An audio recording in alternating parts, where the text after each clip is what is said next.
आज संसद में सपा सांसद डिंपल यादव ने बजट पर बात करते हुए केंद्र सरकार को कई मुद्दों पर घेरने की कोशिश की। डिंपल यादव ने अलग अलग मुद्दों पर हुई चूक याद दिलाते हुए कहा कि हम अपने फर्ज से डगमगा रहे हैं।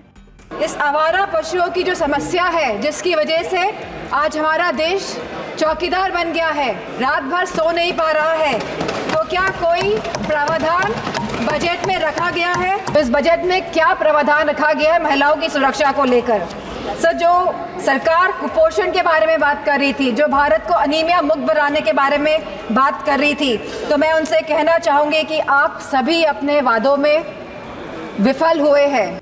उत्तर प्रदेश के मैनपुरी से समाजवादी पार्टी की लोकसभा सांसद डिंपल यादव ने लोकसभा में बजट में चर्चा पर हिस्सा लिया। इस दौरान डिंपल यादव ने भारतीय जनता पार्टी और केंद्र सरकार पर जमकर हमला बोला। डिंपल यादव ने कहा कि हमारा देश किसान और कृषि प्रधान देश है। अगर किसान और युवाओं का भविष्य सुरक्षित हम नहीं कर पा रहे हैं तो हम अपने फर्ज से डगमगा रहे हैं। साथ ही सपा सांसद ने कहा कि वित्त मंत्री ने 9 प्राथमिकताओं की बात करते हुए कृषि को पहला स्थान दिया है। मैं पूछना चाहती हूँ कि कृषि ग्रामीण अर्थव्यवस्था की दर क्या है? कहा गया था कि 2022 तक किसानों की आय दोगुनी करेंगे और MSP लागू करने का वादा किया गया था। मैं कृषि मंत्री से पूछना चाहती हूँ कि बजट में कितना आवंटित हुआ है? यूपी को इस बजट में आखिर क्या मिला है?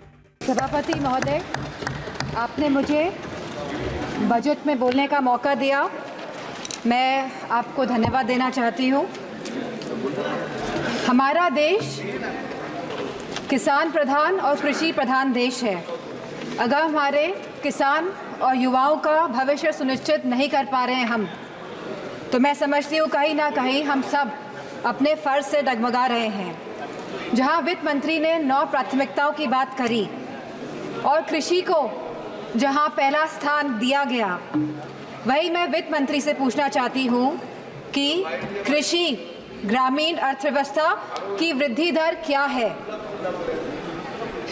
जहाँ यह कहा गया था कि 2024 तक आप किसान की आय दुगनी कर देंगे, 22 तक किसान की आय दुगनी कर देंगे, और जहाँ MSP का वादा किया गया था, तो मैं पूछना चाहूँगी कृषि मंत्री से कि आज एग्रीकल्चरल इंफ्रास्ट्रक्चर में कितना बजट या सरकार द्वारा दिया जा रहा है? यूपी को इस बजट के तहत क्या मिला है? क्या एक भी मंडी पिछले 10 सालों में उत्तर प्रदेश में बनी है? और अगर किसान की ज़रूरतमंद जैसी चीज़ों पर क्या यह सरकार ने कोई भी GST माफ़ करी है या खाद में सब्सिडी देने में सरकार कायम रह पाई है?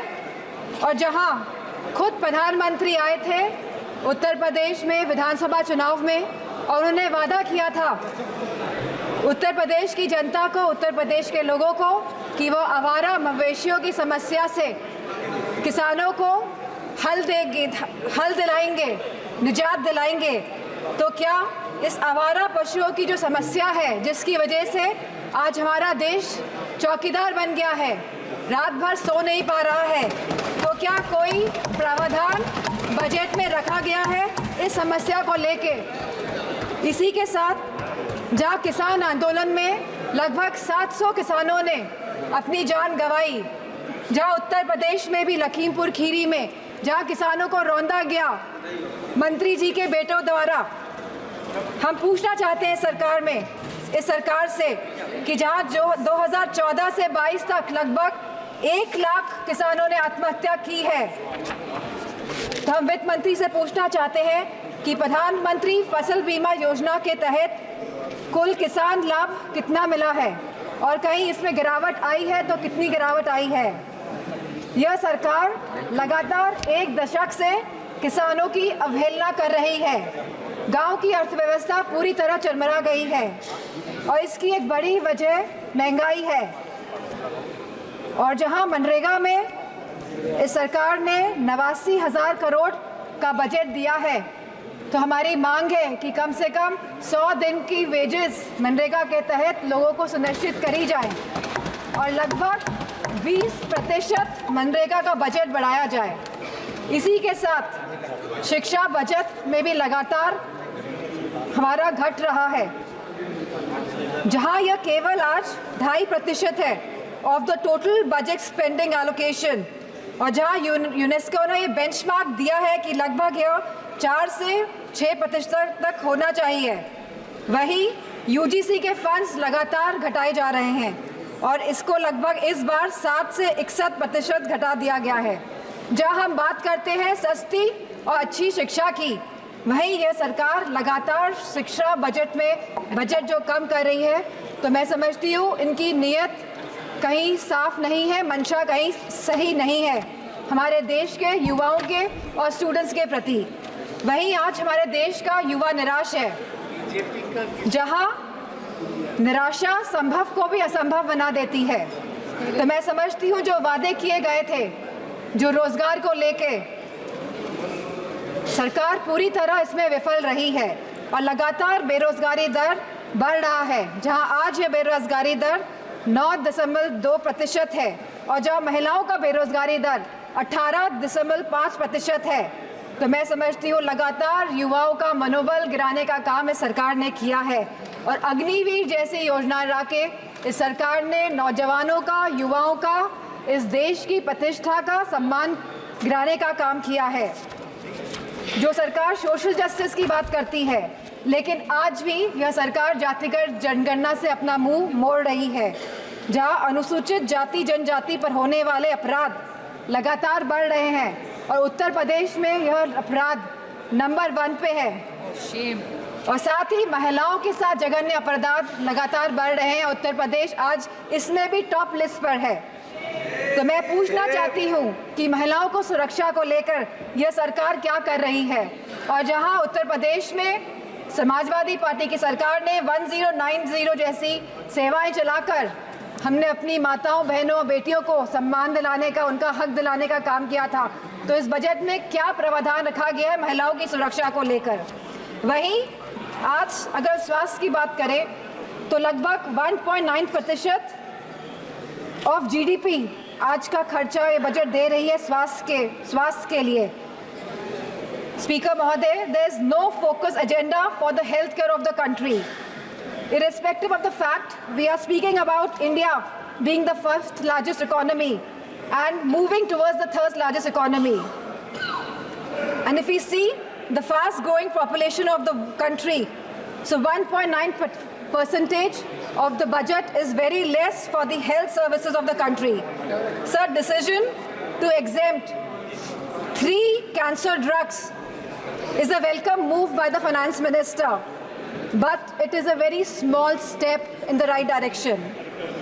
Sir, मैम, हमारे उत्तर प्रदेश में लखनऊ में एक कैंसर इंस्टीट्यूट जिसमें लगभग 1000 करोड़ रुपए लगे हैं, वह तैयार है, लेकिन ना केंद्र की सरकार ना स्टेट की सरकार ये सुनिश्चित कर रही है कि सुचारू रूप से वो कैंसर इंस्टीट्यूट चल सके, क्योंकि कैंसर के केसेस लगातार देश में बढ़ रहे हैं। और मेरा मानना है कि अगर ये कैंसर इंस्टीट्यूट सही ढंग से सरकार चला लेती है तो सस्ता इलाज हम अपने देशवासियों को दे पाएंगे।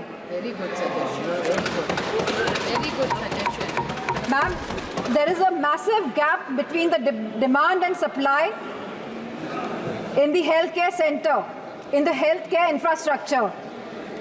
The doctors, the nurses, the technicians, इन सब की बहुत भारी कमी है। और जो बड़े बड़े वादे कर रहे हैं और जो बड़ी बड़ी बातें कर रहे हैं कि हमने बहुत बड़े बड़े एम्स बना लिए हैं, मेडिकल कॉलेजेस बना लिए हैं, लेकिन 100% तरीके से कोई भी मेडिकल कॉलेज या एम्स सुचारू रूप से प्रदेश में नहीं चल पा रहे हैं, क्योंकि भारी डॉक्टर्स की कमी है, नर्सेस की कमी है, टेक्नीशियंस की कमी है। इसी के साथ जो टीचिंग फैकल्टी में भी भारी टीचर्स की कमी है। सर, जो सरकार कुपोषण के बारे में बात कर रही थी, जो भारत को अनीमिया मुक्त बनाने के बारे में बात कर रही थी, तो मैं उनसे कहना चाहूँगी कि आप सभी अपने वादों में विफल हुए हैं। आपने जो वादे करे थे लोगों को, आपने सारे वादे जनता के साथ वो वादों को तोड़ने का काम किया है। सर, जहां आप जीडीपी की बात करते हैं, जहां आप 3rd इकोनॉमी की बात करते हैं कि हमारा देश तीसरी बड़ी इकोनॉमी बनने जा रहा है, लेकिन वही हमें बात करनी है पर कैपिटा इनकम की, स्टैंडर्ड ऑफ लिविंग की बात करनी है, हमको महंगाई बांधने की बात करनी है, हमको इलाज मुफ्त और सस्ता दिलाने की बात करनी है। और जो कैपिटल एक्सपेंडिचर की आप बात कर रहे हैं, तो मैं समझती हूँ इसमें भी समय सीमा तय होनी चाहिए कि इंफ्रास्ट्रक्चर के जो भी प्रोजेक्ट्स बन रहे हैं उनकी समय सीमा निर्धारित हो, क्योंकि यह टैक्स का मनी है, ये जनता का पैसा है। धन्यवाद माननीय सदस्य। Ma'am 2 minutes I will take ma'am. यह जनता का पैसा है और इसे सही ढंग से इस्तेमाल करने के लिए हम सब प्रतिबद्ध हैं। मैम इसी के साथ मैं कहना चाहूँगी कि